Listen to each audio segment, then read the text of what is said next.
I saw the numbers above my wife's head. So I left with nothing and turned zero into a billion-dollar empire. I saw it with my own eyes. The number floating above my wife Lauren's head when she walked through the door had jumped from 6 figures to 3 million overnight. A few days earlier, I'd lit incense for the god of wealth and gained a new ability. Whatever I looked at showed a clear price tag. The number above a person's head was their total net worth. This power made me decide that with these eyes, becoming a billionaire was the bare minimum. But before I could even tell Lauren the good news, she walked in with a clean-cut, cocky guy in designer clothes. Logan Ashford, the so-called heir to a wealthy Chicago family. She didn't even look guilty. "Let's get divorced, Ethan." Logan comes from real money. He's not some loser from the South Side who worked himself to death just to afford one downtown apartment. His family owns multiple properties. He'll give me and our son Tyler a better life. I glanced above their heads. Lauren's number sat at exactly 3 million, half of our marital assets from the condo we owned. Logan's number?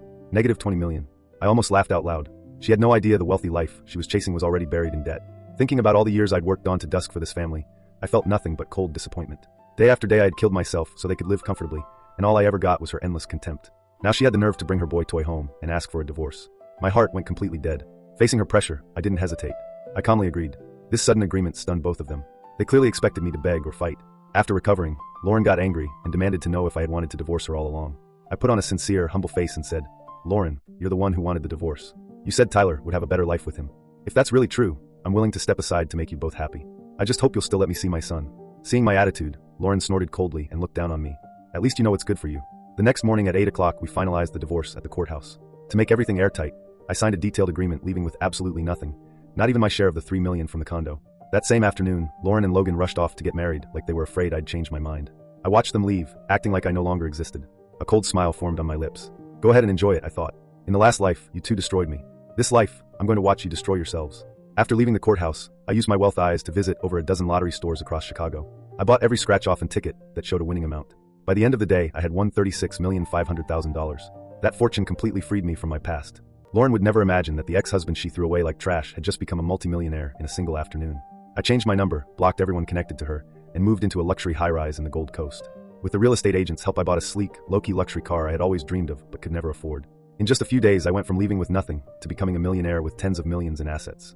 This dramatic change felt incredibly satisfying. A few weeks later my old friend Marcus called me for dinner. When he saw me pull up in the luxury car, his jaw dropped. He assumed I had gotten rich from the divorce settlement. I just smiled and let him believe it. The lottery secret would stay with me forever. During the meal Marcus suddenly remembered something. "Hey, your ex Lauren called me yesterday sounding desperate, begging for your new number." I asked if he gave it to her. Marcus shook his head. "Hell no. I always hated her arrogant, gold-digging attitude anyway." Then he hesitated and asked if I really planned to never see my son Tyler again. The smile vanished from my face. I told him coldly, "Never mention that name in front of me again." Later that night, as I was driving home on a quiet stretch of Lakeshore Drive, a figure suddenly rushed in front of my car. I slammed on the brakes. The person banging on my window was Lauren. In just 1 month she had changed completely. Her once beautiful hair was a tangled mess. Her eyes had dark circles and faint bruises on her cheeks. She looked like she had been beaten. She gripped the car door, snot and tears everywhere, and sobbed that Logan was a total fraud. Not only was he drowning in debt, but he had taken all her money, gambled it away, and beat her every time he lost. Life had become unbearable. Then a little boy ran out from the shadows. It was Tyler, now renamed Tyler Ashford after Lauren and Logan got married.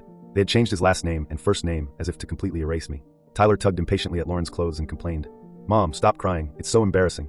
Then he looked up at me in the car with an arrogant, entitled tone and said, "Open the door. I'm starving." I looked at the two of them, the woman who had thrown me away for a fake rich guy, and the son who now carried another man's name. I rolled the window down just enough and said calmly, "You wanted the wealthy life so badly. Keep it.